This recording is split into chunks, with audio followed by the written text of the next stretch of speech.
蚌族成年需吞下灵珠方可化形。沈离与妹妹成年那日，身为族长的父亲取来2颗灵珠，一颗龙珠和一颗鲛珠，供姐妹2人挑选。前世妹妹抢先选了龙珠，最终化为丑陋的黑貛，而沈离吞下鲛珠，化作容貌倾城的鲛人，引得族中俊杰争相示好，甚至连龙族太子也为他倾心，欲聘他为妃。妹妹因此怀恨在心。封妃大典那日，妹妹借献礼之名靠近，将一柄淬毒的匕首刺入沈离胸口。在睁眼时，沈离发现自己竟回到了选珠之日。这颗鲛珠我要定了。听到这话，沈离便知妹妹也重生了。洛儿不可！一向端庄慈和的母亲面色骤变，急忙出声阻拦。父亲也微微蹙眉，鲛珠怎能与龙珠相提并论？差了何止万倍！洛儿，你可知这龙珠是为父费尽心力求来的，其中蕴含化龙的机缘。沈离心中冷笑，上一世妹妹选了龙珠后，母亲还安慰她说龙珠鲛珠各有千秋，既然妹妹与龙珠有缘，做姐姐的拿鲛珠也无妨。父亲更是一言不发，他早知父母偏疼幼妹，平日也遵从教导，处处忍让，从不与妹妹争执，却没想到在这等大事上，他们竟也偏心至此。前世母亲那番让他稍感宽慰的话语，如今看来虚伪至极。父亲那看似不偏不倚，任由姐妹自行抉择的沉默，也显得可笑透顶。蚌壳深深嵌入蚌肉，沈离一言不发，心却渐渐凉透。沈洛一把抓起鲛珠，父亲母亲不必再劝，我心意已决。眼见父母终究拗不过妹妹，让她选了鲛珠，沈离暗自松了口气。早在发现自己重生回选珠这日时，他便已下定决心，哪怕炼化一颗普通珍珠化为人形蚌精，也绝不会再碰那鲛珠一下。迎上妹妹投来的目光，那眼神中满是掌控一切的优越与骄傲。沈离嘴角微扬，泛起一丝冷意。上一世妹妹只看到了鲛人的美貌与稀有，引得众人追捧，却不知美丽之下暗藏的危机，稀少背后掩埋的真相。海至有载，鲛者鱼尾人身也，姿容绝色，体态曼妙，歌喉婉转，气类成珠，内蕴天地之灵。饮其血者可驻颜不老，食其肉者可延寿无疆。只可惜如蚌族这般弱小边缘的种族，根本无从得知这被刻意隐瞒的秘辛。在妹妹将匕首刺入他心口的那一刻，他与沈洛本就不多的姐妹情分便已彻底断绝。如今他只想看看妹妹发现光鲜外表下那血淋淋的真相时，会露出怎样的神情。还有他那一向将全族利益摆在首位的好父亲，和极其在意自身容颜的好母亲，是否还会做出与前世一般的选择？真是让蚌期待啊！沈离上前捧起匣中那颗硕大圆润的龙珠，九彩华光流转其中，璀璨夺目。相比之下，原本光辉四溢的鲛珠顿时黯然失色，巴掌大的珠子被衬得如米粒一般，也难为前世母亲能睁着眼说出也一样这种话。既然洛儿愿把龙珠让给你，日后可要记得今日的情分，务必护好妹妹。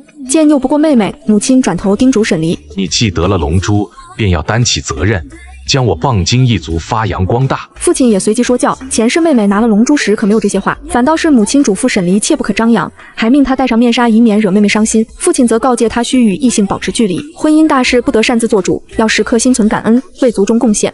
姐姐资质平庸，修为低微，一会可别炼化失败，浪费了这宝物事小。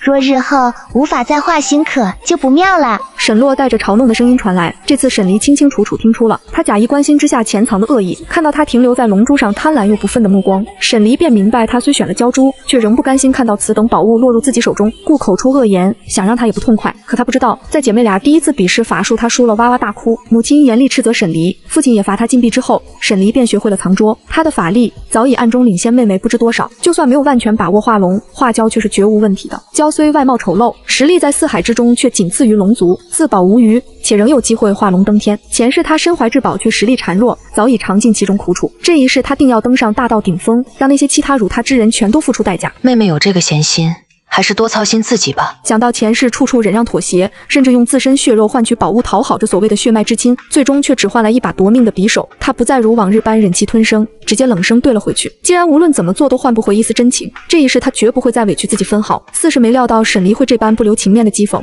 沈洛不可置信地瞪大双眼。离儿，妹妹好意提醒，你怎这般不识好歹？听到母亲生气的呵斥，沈离心中泛起苦涩。他方才的话不过是让妹妹多关心自己，母亲听不出妹妹话语中的恶意，却来指责他不识好歹，心是偏的，是非曲直自然也跟着偏了。可惜前世他却迟迟看不透这个道理，总忍不住委屈理论。在放血献母，保她容颜不老后，满心期盼能换得一丝公正对待，却止于一次又一次失望。妹妹究竟是关心还是诅咒？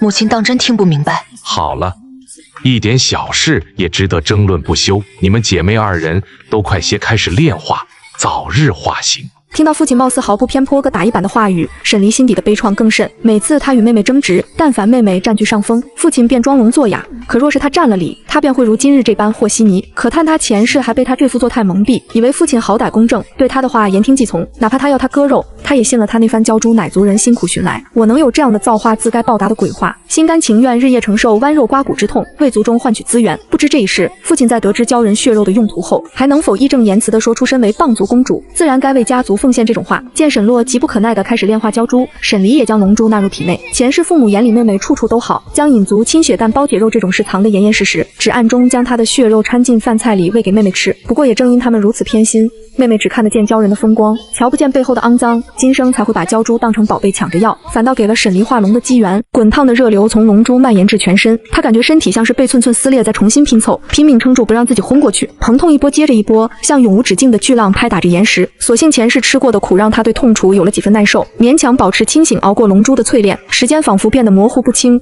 他隐约觉得自己似乎比前世的妹妹撑得更久。忽然一阵不祥的预感涌上心头，妹妹应该还记得前世炼化龙珠用了多长时间。他或许不在乎沈离变成丑陋的胶来给他当陪衬，但若发觉姐姐可能化龙，回想前世那把扎进心口的匕首，沈离不敢心存侥幸，只能咬紧牙关催动法力加速炼化，浑身像被烈火焚烧，他差点忍不住叫出声来。好在熬过这阵后，炼化已近尾声，心里不踏实，沈离勉强睁开一线眼缝，以化作鲛人的妹妹正朝他投来探究的目光，掌心慢慢聚起一道法力，他心急如焚却无计可施，此刻连闪躲都做不到，只能一边拼命炼化，一边眼睁睁看着妹妹手中的法术渐渐成型。刹那间，一道法力从妹妹掌中射向他的蚌壳，伴随着他刻意装出的惊慌声：“哎呀，我刚化形，还没学会控制法。”话音未落，一声高亢的龙吟将他的话截断。沈离破水而出，直冲云霄，尽情舒展身躯，感受着澎湃的法力在体内奔涌，看着四方海域因他降世而掀起滔天巨浪。最终他化为人形，落回东海边陲蚌族的地盘。那点低阶法术落在坚硬的龙鳞上，连道浅痕都留不下。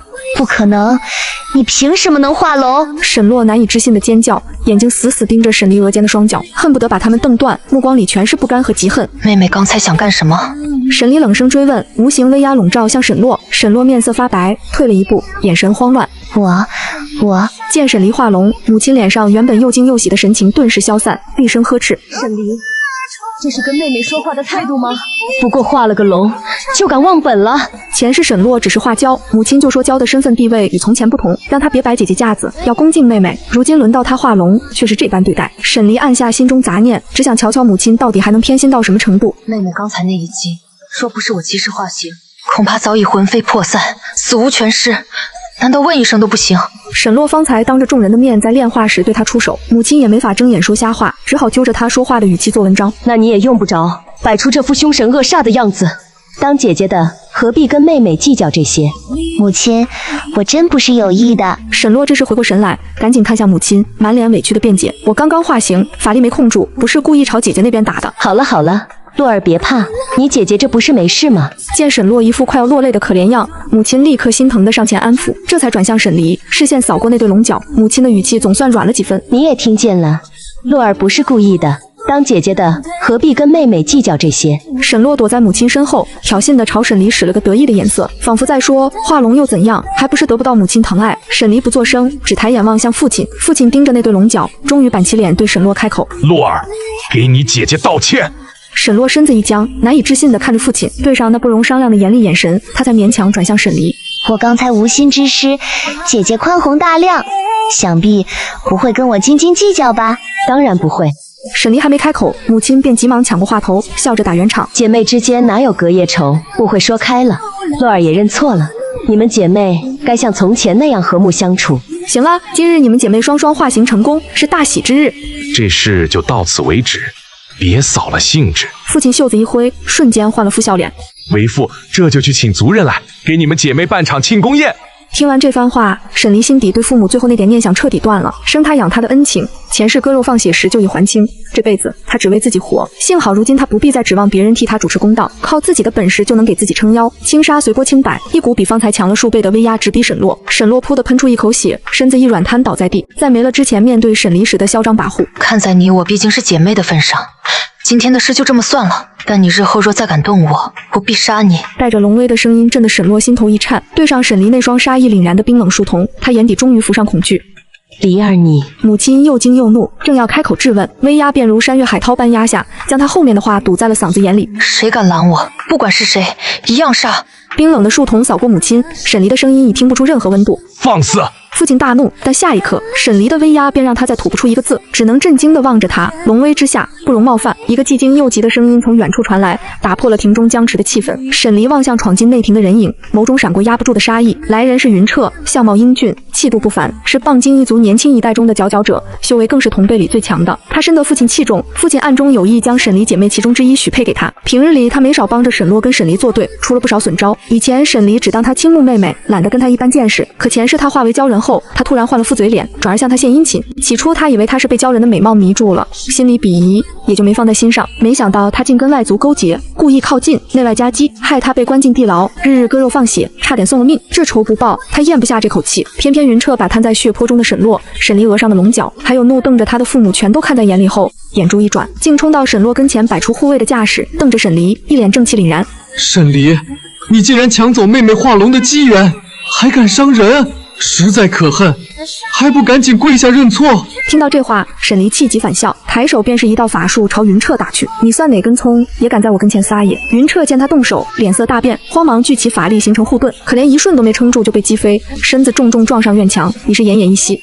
彻哥哥，沈洛七声一唤，趴在地上朝不断吐血的云彻爬去，活脱脱一对苦命恋人。洛儿，我可怜的洛儿。大概是被沈离先前那一眼吓住了，母亲不敢再出言指责，只不停捶着胸口哀哭。看着这乱糟糟的场面，父亲气得浑身发抖，指着沈离怒骂：你这孽障，竟敢对同族下这样的狠手！若不是看在同族面上，他今日就得死在这儿。父亲指着他，还想再说什么，却见一道法光从远处飞来，在父亲面前展开成一行字：谢族恭祝傍兄喜得龙女，四公子愿携厚礼登门拜贺。谢族四公子谢渊。沈离树瞳中寒光一闪，杀机涌上心头。前世就是这位视书如命、博学多识的谢族四公子，追求他不成，便暗中勾结云彻，将他囚禁阴暗肮脏的地牢，日日夜夜割他的肉，放他的血，拿去邀功讨好，换钱敛财，贪得无厌。后来还走漏了消息，害得他被各族抢来夺去，四处追杀。父母也起了贪念，他从此再没过过一天安稳日子。这一世，他定要把那只臭螃蟹剥壳挖高，千刀万剐，才能消他所受的罪，偿他所受的辱。不过在那之前，得先成全沈洛的心愿，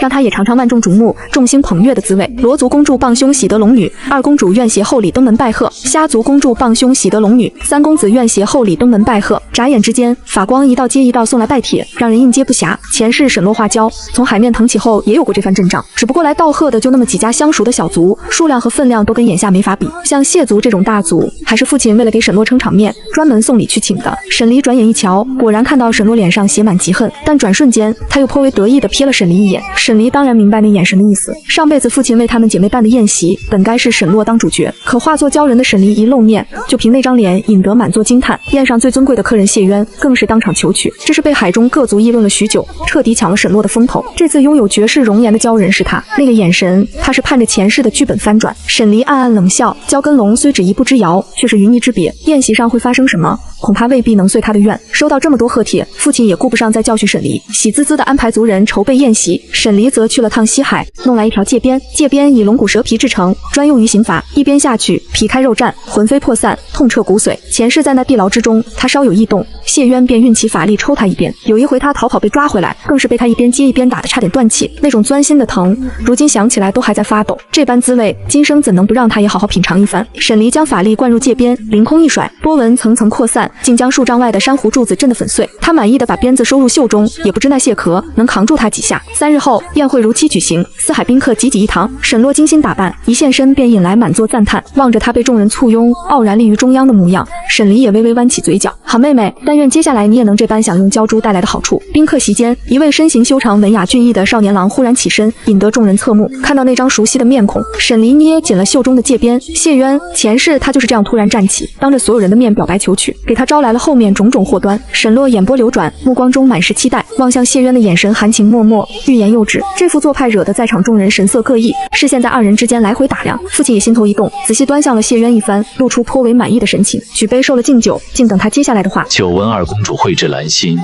姿容绝美，今日一见，果真是国色天香。谢渊这番颇具文采的恭维，显然说到了父亲和母亲心坎里，二人都是一副心花怒放、浑身舒坦的样子。沈洛摆出娇羞的姿态，只有一旁的云彻脸色不太好看。众人也隐约嗅到了几分意味，纷纷放下碗筷，注视着几位主角。谁料下一句，谢渊却突然转了话锋，只是不知大公主何时出来，也让我等一睹龙女风采。此言一出，沈洛脸上的绯红瞬间褪去，面色刷得变得煞白，席间很快响起几声附和。可不是吗？大伙可都是冲着龙女来的，棒老爷就别卖关子了，快把龙女请出来吧。类似的话一句接着一句，甚至还有几道暗含嘲讽的目光落在沈洛身上。沈洛两颊火辣辣的疼，身子晃了晃，扶住桌沿才没当场出丑。父亲神色一愣，随即不悦地皱起眉头，低声吩咐身旁的侍女：快去把那个不懂规矩的孽障叫来，这么要紧的场合，他竟迟迟不到。瞧见这情形，沈离没等侍女来请，便从暗处走出，不卑不亢地行了一礼，进退有度。有事耽搁，来迟一步，还望诸位海涵。见他一身素衣，也没任何装饰，父亲又皱了皱眉头，正要开口责问，却被谢渊抢先一步。龙女殿下果然英姿飒爽，气度超凡，在下特备薄礼一份，恭贺大公主化龙成功，还望殿下笑纳。沈礼只淡淡应了一声，扫他一眼，面上不露喜怒。谢渊开了头，其他人也争先恐后的献礼道贺，生怕落于人后。这般盛况是前世从未有过的，唯一跟上辈子相似的是他一出场就把所有人的目光全都吸引了过去。沈洛又一次被冷落在一旁。沈礼转目望向沈洛，四目相对，他看到了妹妹眼中的怨毒与屈辱，但这一世他再不惧怕了。宴席散尽，沈洛起身离去，一刻也不想多待。料想他定不会善罢甘休，沈离刚要跟上，却被父亲叫住：站住！父亲脸色不善，这么重要的宴席，你竟让那么多贵客干等，还穿得这般寒酸，成何体统？沈离懒得向他解释，沈洛跟前世一样，故意告诉他宴会改了时间。见谢渊也消失在视野中，他直接运起法力搜寻，终于在一处僻静的珊瑚丛后，发现了已经卧到一处的两人。二公主姿容绝艳，另在下一见倾心。谢渊目光深情，你既对我有意，宴上为何还要见我姐姐？沈洛语带嗔怪，父命难违，但我心里只装着你一个。谢渊情深款款，阿洛对我可有几分情意？渊哥哥知来玉树，声名远播，四海之中不知多少女子芳心暗许。听到这话，谢渊又靠近一步，双眼定定地凝视着沈洛。可我想要的不过是一人真心。见沈洛粉面含羞，谢渊乘胜追击：阿洛可愿随我回谢族领地，做我的妻？沈洛指尖微颤，欣喜中带着几分慌乱。渊哥哥情深意重，洛儿不忍辜负，只是成亲一事。看着沈洛情窦初开的娇羞模样和谢渊那志在必得的神情，沈离忍不住想笑。谢渊的确是四海中有名的贵公子，这样的深情攻势少有女子能抵挡，可跟龙族太子一比，也就那么回事了。沈洛上辈子可是亲眼见过龙族太子对沈离一往情深非亲不娶的，今生只怕满心都惦记着那位龙太子，此刻对谢渊哪会有半分真情，不过是贪图贵公子的追捧和旁人的艳羡罢了。两个各怀心思的人上演着郎情妾意的戏码，真让人期待日后撕破脸时会是什么场面。看够了热闹，沈离正要离开，转身却瞧见另一丛珊瑚桩后，云彻正死死瞪着谢渊，双眼镀红，像是要吃人。沈离不禁咧嘴，这出戏真是越来越有意思了。忽然，一道耀眼的金芒划破夜空，在眼前展开成一片巨大的字幕。沈离浑身一震，那是龙族独有的传讯法术，内容是邀请他前往龙宫赴宴。前世并没有这封请帖，而沈洛也不出所料，想要蹭着这份请帖一同去龙宫。沈离面色微沉，前世没有这一出，他是在几个月后才偶遇龙太子敖玉的，这回只怕要提前碰面了，也不知会惹出什么变数。他如今的实力，四海之中鲜有对手，绝大多数地方都能来去自如，但敖玉和龙宫恰恰是例外。想起与敖玉的前世种种，他的心似乎还隐隐作痛，但更多的是滔天恨意。出狱那时，他刚从地牢逃出，被谢渊追杀得狼狈不堪，命悬一线之际，敖玉如天神降世一般现身，打退追兵，将他护在身后。此后更是替他疗伤，为他撑腰，悉心照料，关怀备至，甚至要娶她为妃，许他尊荣无限。他终于沦陷，沉溺在他编织的甜蜜陷阱里，直到收网那天，他亲口告诉他，之前的一切都是演戏，他故意松懈的老守卫，让他得以逃脱，再给谢渊通风报信，引他追杀。他精心设计了一出英雄救美的把戏，只为骗取他一颗真心，只因鲛人落泪成珠，可唯有为心爱之人留下的真情泪水才能化作鲛珠。鲛人本就稀少，活着的也大多藏匿于暗处，鲛珠更是世间罕见。而敖玉竟是想从他这里得到鲛珠，再让族人吞珠化形，如此循环往复，繁衍生息，圈养鲛人。敖玉骗他真心，伤他至深，还想算计他的族人和子嗣，可恶至极。不将他扒皮抽筋挫骨扬灰，难消他心头之恨。只可惜如今正面对上他，他并无十足胜算。复仇一事还需从长计议，唯一想不通的是龙族寿数绵长，也无容颜之忧。敖玉为何要费尽心机圈养鲛人？前世他本想暗中查探，看能否找到对付敖玉的破绽，可惜还没查出什么，就被沈洛一刀穿心。沈离压下心底翻涌的情绪，动身前往龙宫赴宴。龙族一脉人丁稀薄，老龙王见了沈离，十分欢喜，不仅将她认作义女，还赏了她一件金丝软甲。金丝软甲以龙鳞制成，刀枪不入，水火不侵，珍贵无比。也是巧了，前世这件宝物同样落入她手中，只不过是老龙王送给儿媳的。那时沈洛对这宝贝眼红得很，三番五次讨要，沈离不肯给，他就跑到母亲跟前告状。最后沈离还是没能保住这宝物，被他夺走了。这一世想必沈洛早已把这软甲视为囊中之物。沈离转眼一瞧，果然看到沈洛双眼牢牢粘在他手中那件泛着金光的软甲上。他当即将软甲套在身上，迎着沈洛嫉恨的目光向龙王道谢：父王今日设宴，是有何喜事？听到身后传来的熟悉嗓音，沈离身形下意识一僵。一旁的沈洛已飞快转过身去，激动地望向来人。沈离也缓缓转身，看向那道曾令他痴迷沉醉，如今却恨不得一剑刺穿的俊逸身影。敖玉的目光一下落在他头上的龙角上，带着几分讶异。这是哪来的龙女？怎么从前没见过？上手的龙王笑着介绍：这是我东海的龙女，原是蚌精吞龙珠化形的，如今已被我认作义女，往后便是一家人了。原来如此。敖玉恍然，看向沈离的目光又多了几分亲近。有义妹加入，我东海龙族的实力又增一截，实在可喜可贺。沈离还没答话，一旁的沈洛便已按捺不住，行了个千娇百媚的礼。沈洛见过龙太子，只可惜跟他期待的一见钟情不同，敖玉只淡淡扫了他一眼。你是何人？沈洛一愣，有些局促起来。我是蚌族二公主，今日跟姐姐一道受邀前来拜会。你瞧着也不像蚌精。敖玉又打量了沈洛几眼，莫非也跟义妹一样，另有机缘？是我得了鲛珠，化为鲛人。鲛人。敖玉又将沈洛从头到脚仔细端详了一番，不知想到了什么，眸色渐深。既是义妹的亲妹，那也算自家人了，日后可以多走动。听到这话，沈洛面上一喜，语调愈发婉转多情。那就劳烦玉哥哥多多照拂了。说罢，还自以为隐蔽地朝沈离甩了个挑衅的眼神。沈离懒得搭理他，一番推杯换盏后，龙王忽然开口：3日后海虚秘境开启，你二人可同去历练一番。海虚秘境位于东海境内，里面机缘与凶险并存，各族都喜欢派小辈前去闯荡。前世听闻敖玉曾在这秘境中得到一把宝剑，实力大增。敖玉生而为龙，修为本就在他之上，若再得宝剑加持，只怕更难对付。这一回他定要抢先夺得那把剑，此消彼长，或可一战。3日后，秘境入口处，沈离独自站在一侧，另一侧则是被一群护花使者簇拥在中央的沈洛。秘境里头凶险万分，姐姐孤身一人，可要多加小心呢。瞥见沈洛那不怀好意的神情，沈离微微皱眉。秘境中危机四伏，他虽不把沈洛放在眼里，可若他趁自己不备搞些小动作，只怕会耽误正事。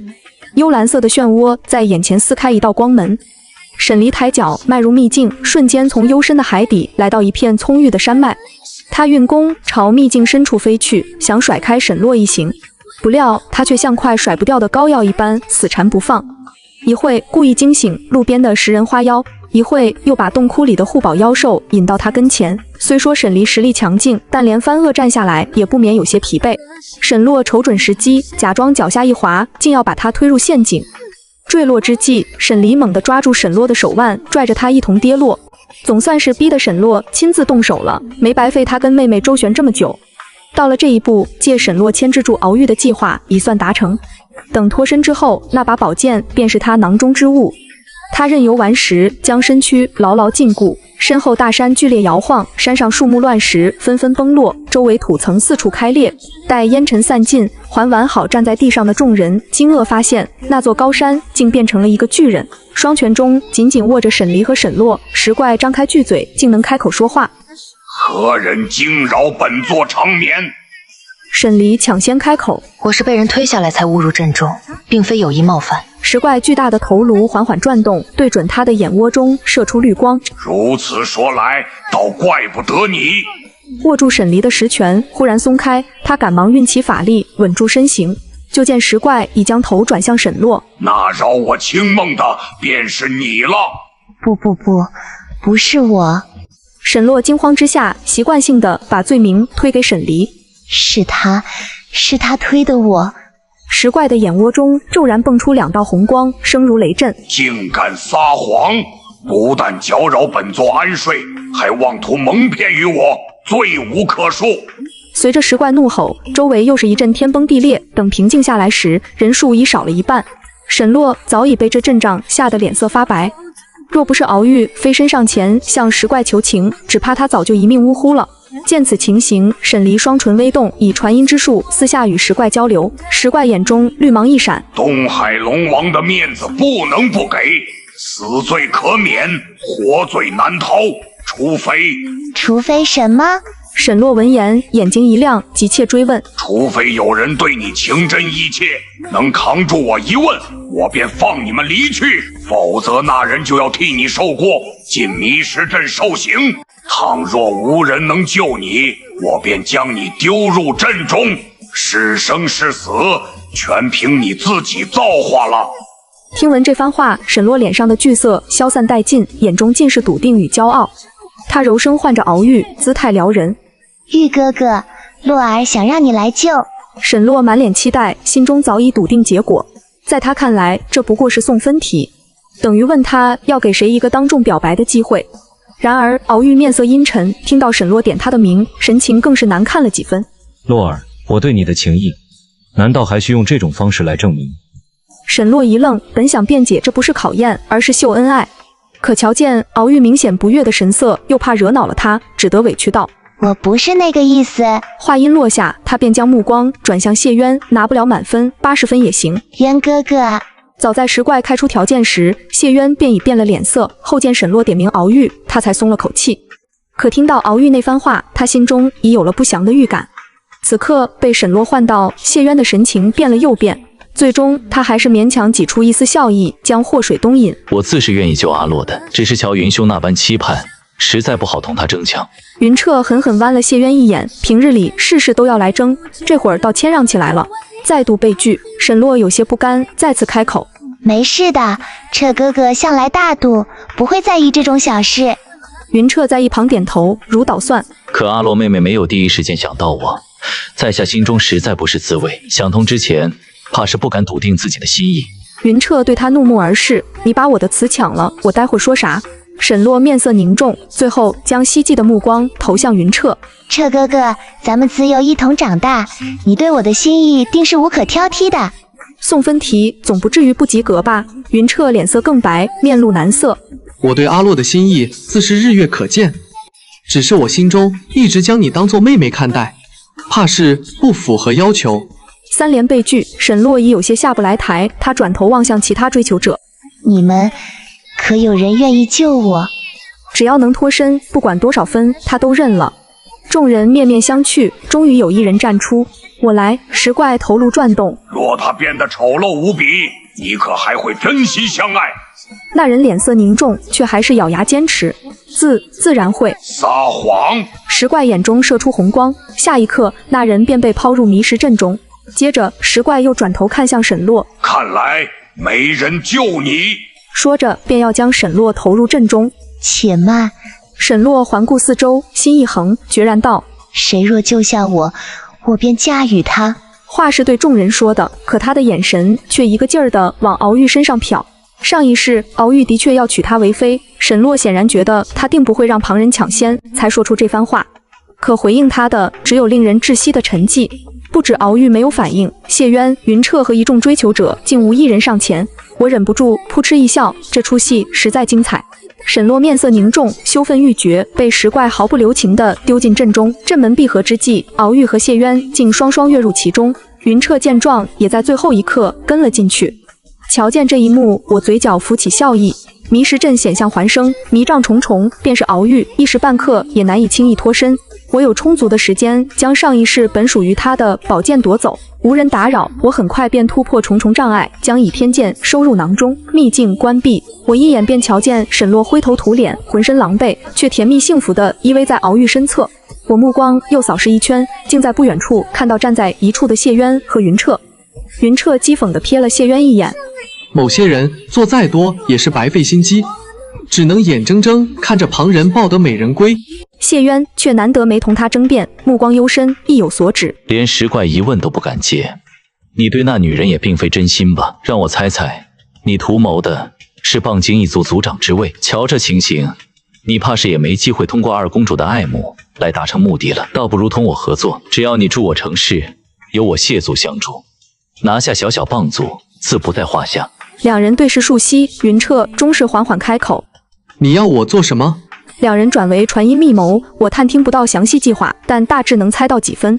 没想到这一世敖玉的提前出现，同样让谢渊察觉到自己无法用感情拴住沈洛，遂如前世一般选择笼络云彻。余光瞥见敖玉已同沈洛分开，独自离去，我隐去身形，悄然跟上。我跟着敖玉一路出了东海，登上岸边，最后竟到了人类的城镇。我心中疑惑，海中众族世代居于深海，向来同人类井水不犯河水，族中长辈更是自幼教导我们远离人族，莫要上岸。敖玉此番是要做什么？正想着，又见敖玉施了个障眼法，将身上华贵的衣袍变作普通的粗布麻衣，龙角也被隐去，看起来同寻常百姓无异。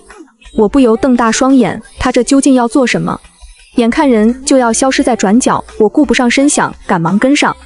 一路七拐八绕，正当我惊异于敖玉对这些暗巷小道如此熟悉之时，他终于停在一处矮房前，敲了敲门。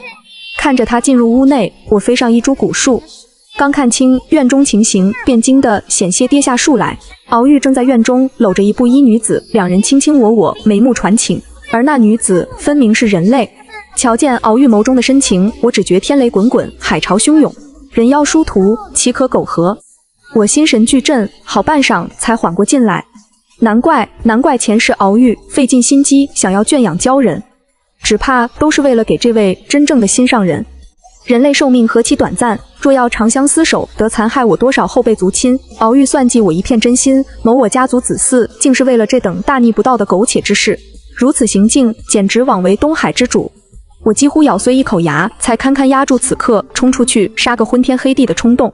倚天剑似也感应到我的心绪，在袖中不住嗡鸣，似要冲出替我厮杀。我分出一丝心神安抚，渐渐冷静下来。如今对上敖玉，虽可一战，却无必胜把握。况且他乃龙族太子，即便我此刻将其诛杀，也逃不过龙王龙后和虾兵蟹将的围剿。为这种海族败类搭上自己，未免得不偿失。见院中一人一龙情意缠绵，难舍难分，我心中一动，若将此事告知龙王，敖玉必遭责罚，我亦可借此获取龙王信任。若争执再激烈些，父子生出嫌隙，便有可乘之机。目光又扫到院中晾晒的渔网，还有各色海螺贝类、鳖蟹鱼虾，我眸色一沉，竟还是个渔家女。如今我也贵为龙女，若能挑起民愤，或可取而代之。思及此处，我转身回了东海，向龙王禀报此事。龙王听闻大惊，随我一同上岸。待瞧见院中那对痴缠的男女，当即勃然大怒。孽障，你好大的胆子！龙王一怒，天雷阵阵，晴朗的天空乌云翻涌，看得我心头一阵火热。若有这般力量，区敖玉又有何惧？骤然听到龙王的声音，敖玉登时面色大变，慌忙将渔女护在身后。父王，您怎会来此？我若不来，等你酿成大祸吗？龙王冷哼一声，鼻中喷出一股劲风，还不随我回去？敖玉心知这一回恐怕此生再无法与心爱之人相见，他还未来得及将鲛人和鲛珠弄到手。凡人寿数不过几十载，于龙族而言不过转瞬之间。龙王只消将他关上一阵，便什么都迟了。父王，孩儿与这女子是真心相爱，还望父王成全。你这混账！老龙王恨铁不成钢，敖玉心有不甘，却打不过龙王，一番争执后，还是被龙王强行带回。渔女早已吓得面色凝重，我现出身形，飘在她跟前，冷声质问：“你可知人妖殊途，不可苟合？”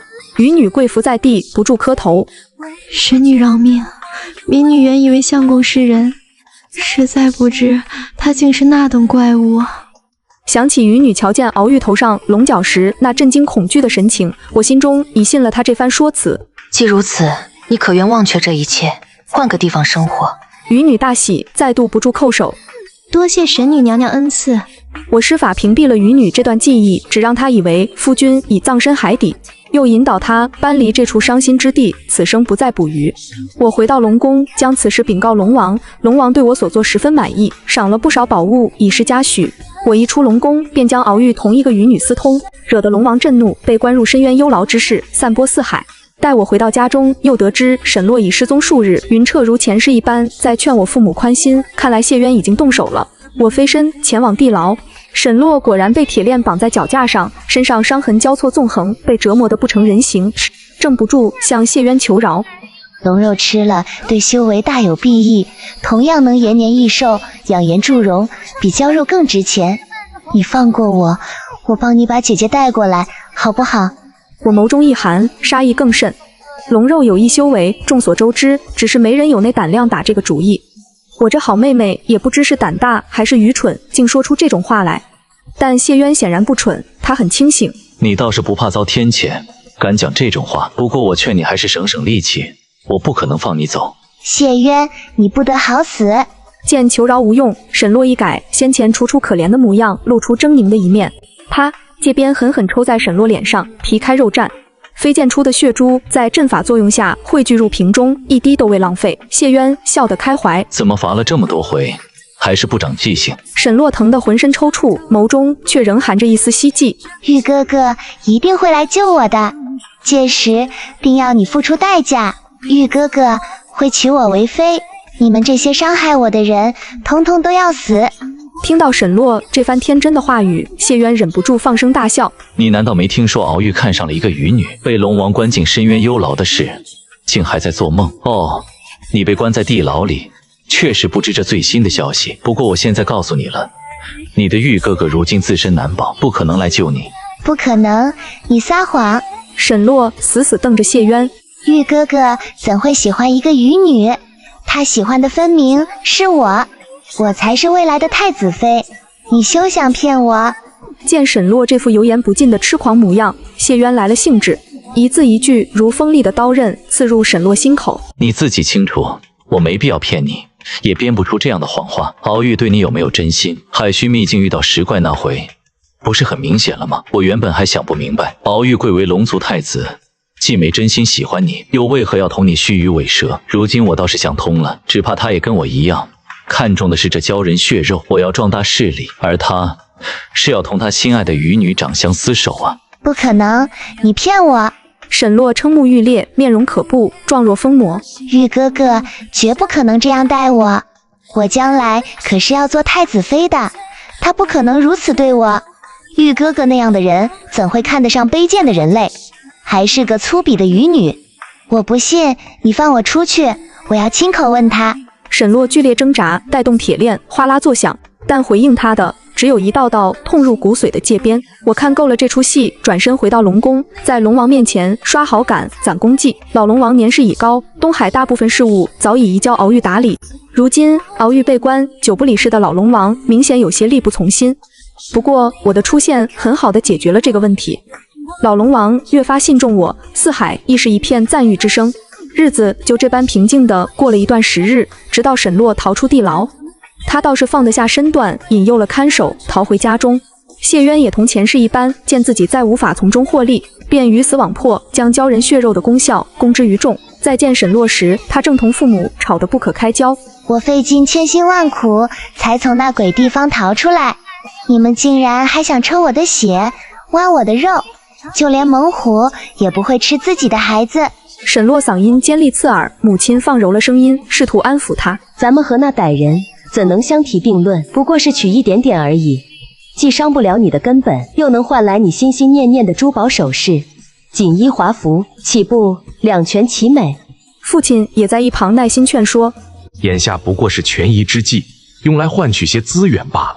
等日后咱们棒族壮大起来，你身为公主，身价自会跟着水涨船高，届时谁还敢打你的主意？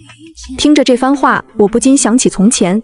那时我因连日被取血割肉，身子极度虚弱，只想歇上几日养养元气。父亲却沉下脸，摆出族长的架势。族医早就说过，一天取一回不会伤及根本。我们将你养这么大，族中给你公主的尊荣，如今该你回报了，岂容你装病耍赖？母亲也冷下神色，端出长辈的派头。你这身子骨都是爹娘给的，我辛辛苦苦把你拉扯大，现下不过取几滴血，你竟这般推三阻四。可轮到沈洛，他们却好话说尽，百般迁就，一日一曲也改成了3日一曲。即便如此，沈洛依然百般不情愿，仿佛遭了天大的委屈。在族人跟前，更是趾高气扬，口口声声说族中如今地位攀升，前来巴结送礼的人络绎不绝，都是托了他的福。可分明在他回来之前，族中便因我代掌东海事务，才有了这般光景。父母却依旧由着他的性子，对族人也是这套说辞，硬生生将我的功劳都记在他头上。罢了，且让他们再折腾几日，待我大事得成，再与他们清算这笔账。前方突然伸出一只沾满鲜血的手掌，云彻浑身是血，从沈洛屋里爬了出来，却触发了门口的禁制。沈洛闻声赶来，对着他又是一顿砸打辱骂。没良心的畜生，枉我平日待你那般好，竟把我害成这副模样。一直打到云彻断了气，沈洛才呸了一声。晦气东西，就这么死了算你便宜。骂完之后，沈洛转头望向我，眼里的嫉恨比从前更甚。怎么来瞧我的笑话？我心中那股郁结之气随着云彻咽气消散了几分，也就懒得跟他费唇舌。你想不想再见敖玉一面？当真？沈洛眸中顿时迸发出光亮，见他果然还是这般愚不可及，轻易便踏入圈套。我面上不动声色，自然是真的。那还愣着干什么？快带我去！我领着沈洛前往幽牢，一路上顺着他的要求，将地形布局、机关陷阱一一细说，又把守卫尽数遣开。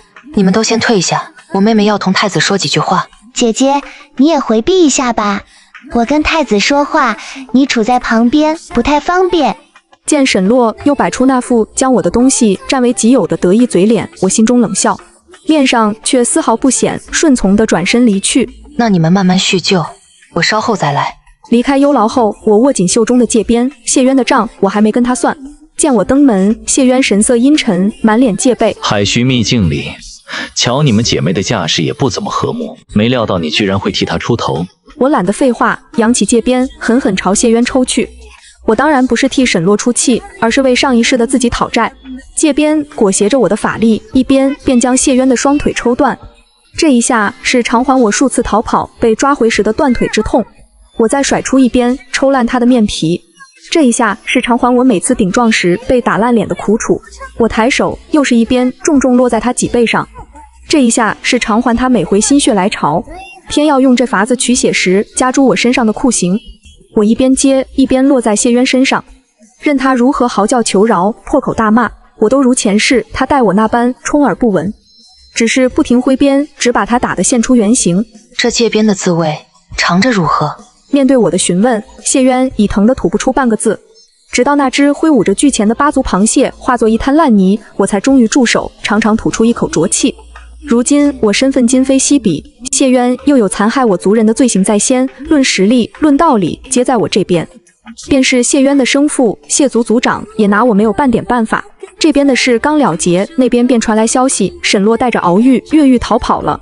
龙王震怒，四海翻涌。我一脸愧疚，上前请罪。父王，都怪我太过信任族妹，才让义兄钻了空子。此事怎能怪你？都是我那逆子执迷不悟，关了这么久，竟毫无悔改之心，当真气死我了。父王息怒，我这就去将义兄带回来。龙王大手一挥，将此事全交由我处置。待我赶到渔村，只见敖玉寻不到渔女的踪影，正四处抓人逼问，闹得人心惶惶，竟惊动了道门仙长前来捉妖。只是敖玉毕竟不是寻常妖怪，那道长显然也没料到会是真龙作乱，准备并不充分。眼看敖玉一爪朝老道心口抓去，我当即拔剑挡下这一击，与他缠斗起来。道长也招来援手，众人合力，终将敖玉重创擒获。倚天剑与我心意相通，敖玉身上大半伤口皆出自他手，每一道都深可见骨，但这还远远抵不上我前世所受的苦。不过我深知玉成大事须得隐忍，便没再对敖玉动手，只同道长说明原委后，便表示要将敖玉带回龙宫处置。言谈间隐隐流露出龙王溺爱此子难以管束的无奈，又透出几分对将来不知还会闹出什么乱子的忧虑。果然见那老道痛心疾首，说要向天庭告状。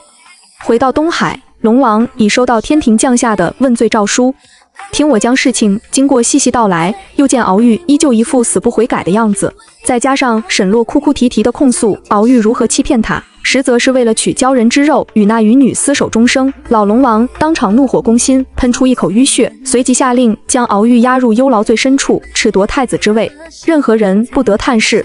经此一事，老龙王身子一日不如一日，愈发倚仗于我。蚌族领地内经年累月的割肉放血，终于让沈洛忍无可忍，彻底爆发。可胃口早被养大的父亲，还有瞧着自己容颜日渐年轻的母亲，又怎舍得就此罢手？终于，老龙王昭告四海，将王位传于我，四方来朝，万妖同贺。如此盛况，比起前世的封妃大典，不知隆重了多少。沈洛到底还是红了眼，在屋内歇斯底里的嘶吼：凭什么？凭什么重活一世，我还是这般凄惨，他却风光无限？都是你们，都怪你们！既然生了我，为何还要生他？沈洛疯了，他给父母下了毒，封住他们的法力，将前世那把匕首疯狂地捅入两人胸膛。父亲难以置信地望着银白的刀刃没入自己心口，又染着一身黑色血液拔出，直到咽气的那一刻，他都不敢相信自己素来疼爱的小女儿竟会将匕首刺进他的胸膛。母亲被这一幕吓得魂飞魄散，尖叫着朝门口爬去，却被沈洛一把揪住，望着悬在眼前滴着黑色血液的刀尖，母亲哭得肝肠寸断。洛儿，洛儿，你醒醒，我是你娘亲啊，我们待你那般好，你都忘了吗？我们可是你的亲生父母，你怎能做出这等大逆不道之事？沈洛无动于衷，凶狠地将匕首捅入母亲心口，犹如地狱索命的厉鬼。你们剜我的肉，喝我的血，枉为人父，愧为人母，死不足惜。母亲睁大双眼，至死也想不明白，为何自幼娇宠的女儿要取她性命。待我闻讯赶来，看到的便是死不瞑目的双亲，以及浑身染血、握着匕首朝我扑来的沈洛。我随手一挥，便将他击飞出去，连吐数口血。沈洛悠悠从地上爬起，死死盯着我的眼睛。你也早就回来了，对不对？你全都知道，你是故意的。他尖声嘶叫，嗓音刺耳难听。你故意看着我选了鲛珠，故意让我受那些折磨。你的心肠真是够狠毒。我没有否认，只是扫了一眼父母的尸首。论狠毒，我确实比不上你。你该死！沈洛恶毒的眼珠死死瞪着我，再度举起匕首冲了过来。这一次我没有丝毫留情，一掌了结了他的性命。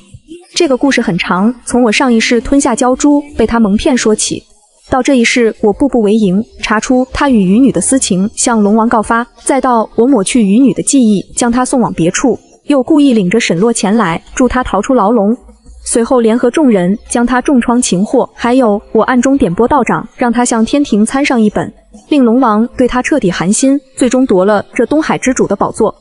桩桩件件，我说的详尽无比。好在幽牢深处清静无人，不会有谁来打扰。纵然听众激动地将数吨重的铁链扯得震天作响，也不会有人来瞧上一眼。这地方最适合我讲故事。是你，原来是你向父王告的密。敖玉嗓音嘶哑，铜铃般大的眼珠死死瞪着我。沈离，你不得好死！来人，快来人！我要见父王。父王，孩儿知错了，都是这毒妇设计陷害，才害得我们父子反目。